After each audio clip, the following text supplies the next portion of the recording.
Hi friends, എല്ലാവർക്കും shift പുതിയൊരു വീഡിയോയിലേക്ക് സ്വാഗതം. ഇന്നത്തെ ഈ വീഡിയോയിൽ നമുക്ക് വളരെ ബുദ്ധിമുട്ടുള്ള ഒരു കാര്യമാണ് പല സമയത്തും നമ്മുടെ ചെറിയ വീടിന്റെ ഗേറ്റിനകത്തേക്ക് കയറ്റിക്കൊണ്ട് പോകാനായിട്ട്. മിക്കവാറും എല്ലാവരുടെയും വഴി എന്നൊക്കെ പറഞ്ഞ ചെറിയൊരു വഴിയായിരിക്കും. ആ വഴിയിൽ നിന്ന് വന്ന് വാഹനം ഗേറ്റിനകത്തേക്ക് കയറ്റുക എന്ന് പറഞ്ഞാൽ തുടക്ക സമയത്തിൽ പലപ്പോഴും ബുദ്ധിമുട്ടുണ്ടാവാൻ സാധ്യതയുണ്ട്. അപ്പോൾ അതെങ്ങനെ ക്ലിയർ ആയിട്ട് ചെയ്യാമെന്നാണ് നമ്മൾ ചെയ്യാനായിട്ട് ഉദ്ദേശിക്കുന്നത്. അപ്പോൾ ഇന്ന് നമ്മളൊരു ചെറിയ വഴിയിലൂടെയാണ് വരുന്നത്. ഈ വഴിയിൽ നിന്നും നമുക്ക് ആ കാണുന്ന ഗേറ്റിനുള്ളിലേക്കാണ് നമുക്ക് വാഹനം എൻ്റർ ചെയ്യേണ്ടത്. അപ്പോൾ അതിന് വേണ്ടിയിട്ട് നിങ്ങൾ വാഹനം പതുക്കെ കൊണ്ടുവരിക. നമ്മൾ വരുന്ന വഴി ഏറ്റവും ലെഫ്റ്റ് സൈഡിലേക്ക് മാക്സിമം ചേർത്ത് വരണം. ഇതായിപ്പോൾ നമ്മൾ വന്നു, അങ്ങനെ വന്നുകൊണ്ടിരിക്കുന്നു. വന്നതിന് ശേഷം നമ്മൾ കയറാനുള്ള ആ ഭാഗം എത്തുമ്പോഴേക്കും എത്രത്തോളം നമുക്ക് ലെഫ്റ്റിലേക്ക് ചേർക്കാമോ അത്രത്തോളം നമ്മൾ ലെഫ്റ്റിലേക്ക് വാഹനം ചേർക്കുക. അങ്ങനെ വാഹനം ചേർത്തതിന് ശേഷം പിന്നെ നിങ്ങൾ വാഹനം ആദ്യമായിട്ട് ഓടിച്ചു തുടങ്ങിയ ആളുകളാണെങ്കിൽ തീർച്ചയായിട്ടും നിങ്ങൾ വാഹനം ഇവിടെ കൊണ്ട് നിർത്തിയതിന് ശേഷം വന്ന വരവിന് തന്നെ കയറി പോകാൻ നോക്കരുത്. അപ്പോൾ അതിനുശേഷം നമ്മൾ ആ ഗേറ്റിന്റെ പൊസിഷൻ ഒന്ന് നോക്കുക. അപ്പോൾ നമുക്ക് കയറാനുള്ള സ്പേസ് ഉണ്ടെന്ന് നമ്മൾ ആദ്യം മനസ്സിലാക്കുക.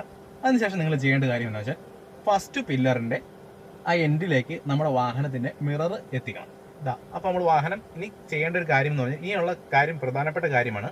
കാരണം നമ്മുടെ നോട്ടം ശരിയാവണം, അതുപോലെ നമ്മുടെ സ്റ്റിയറിംഗിന്റെ കൺട്രോൾ ശരിയാവണം, അതുപോലെ ക്ലച്ചിന്റെയും ആക്സിലേറ്ററിന്റെയും കൺട്രോൾ. ഇത്രയും കാര്യങ്ങൾ ഒരുമിച്ച് വന്നെങ്കിൽ മാത്രമേ ക്ലിയർ ആയിട്ട് നമുക്ക് ഇങ്ങനെയുള്ളൊരു സാഹചര്യത്തിൽ വാഹനം എടുക്കാനായിട്ട് സാധിക്കുള്ളൂ. അപ്പോൾ നമ്മളിങ്ങനെ വാഹനം നിങ്ങൾ തുടക്കക്കാരാണെങ്കിൽ ഇങ്ങനെ കൊണ്ട് വാഹനം നിർത്തിയതിന് ശേഷം ഫസ്റ്റ് ഗിയർ ഇട്ടു. അതിനുശേഷം നമ്മൾ പുറകോട്ട് നോക്കി വാഹനങ്ങളൊന്നും വരുന്നില്ല എന്ന് ഉറപ്പിച്ചതിന് ശേഷം പതുക്കെ ഏറ്റവും സ്ലോയിലായിരിക്കണം ക്ലച്ച് റിലീസ് ചെയ്യേണ്ടത്. അങ്ങനെ ക്ലച്ച് റിലീസ് ചെയ്തതിന് ശേഷം പതുക്കെ ആക്സിലേറ്റർ കൊടുത്തുകൊണ്ട് ക്ലച്ച് റിലീസ് ചെയ്യുക. അങ്ങനെ റിലീസ് ചെയ്തതിന് ശേഷം നമ്മുടെ വാഹനത്തിന്റെ ഈ മിറർ ശ്രദ്ധിക്കുക. ഈ മിറർ നമ്മുടെ ഫസ്റ്റ് പില്ലറിന്റെ എൻഡിൽ എത്തിക്കഴിഞ്ഞാൽ നമ്മൾ എന്ത് ചെയ്യണം? വാഹനം ഫുള്ളായിട്ട് റൈറ്റിലേക്ക് ഓടിക്കുക.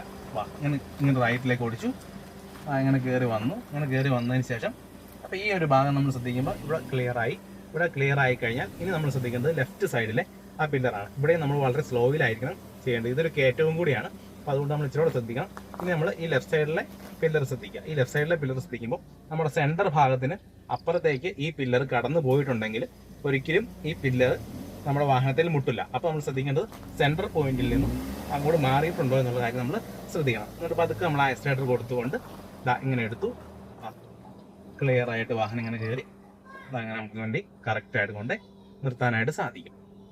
അപ്പോൾ നിങ്ങൾക്ക് എല്ലാവർക്കും ക്ലിയർ ആയിട്ട് വാഹനം എങ്ങനെയാണ് എൻ്റർ ചെയ്യേണ്ടതെന്ന് മനസ്സിലായി എന്ന് ഞാൻ വിചാരിക്കുന്നു. അപ്പോൾ നമ്മുടെ വാഹനത്തിന്റെ നീളവും അതുപോലെ വീതിയും ഒക്കെ കാൽക്കുലേറ്റ് ചെയ്ത് വേണം നമ്മൾ വാഹനം എടുക്കുവാനായിട്ട്. അപ്പോൾ ഈ ഒരു കാര്യം ശ്രദ്ധിച്ചു കഴിഞ്ഞാൽ റൈറ്റ് സൈഡിലെ മിറർ നമ്മുടെ ഫസ്റ്റ് പില്ലറിന്റെ എൻഡിൽ എത്തിക്കഴിഞ്ഞാൽ നമ്മൾ വലത്തേക്ക് റൈറ്റിലേക്ക് ഓടിച്ച് മാക്സിമം ലെഫ്റ്റ് സൈഡ് ചേർത്ത് റൈറ്റിലേക്ക് ഓടിച്ച് എടുത്തു കഴിഞ്ഞാൽ ക്ലിയർ ആയിട്ട് വാഹനം മുമ്പോട്ട് പോകാം. അങ്ങനെ ആ റൈറ്റ് സൈഡ് ക്ലിയർ ആയി കഴിഞ്ഞാൽ പിന്നെ നമ്മൾ പെട്ടെന്ന് ലെഫ്റ്റ് സൈഡ് ശ്രദ്ധിക്കുക. ലെഫ്റ്റ് സൈഡിലെ പില്ലറെ നമ്മുടെ വാഹനത്തിന്റെ സെന്ററിന്റെ അപ്പുറത്തേക്ക് ഭാഗത്തേക്ക് ആയി കഴിഞ്ഞാൽ പിന്നെ ആ പില്ലറയിൽ ഒരിക്കലും മുട്ടുകയില്ല. അപ്പോൾ ഈ രണ്ട് കാര്യങ്ങൾ ശ്രദ്ധിക്കുക, ക്ലിയർ ആയിട്ട് നമുക്ക് വാഹനം എടുക്കാനായിട്ട് സാധിക്കും.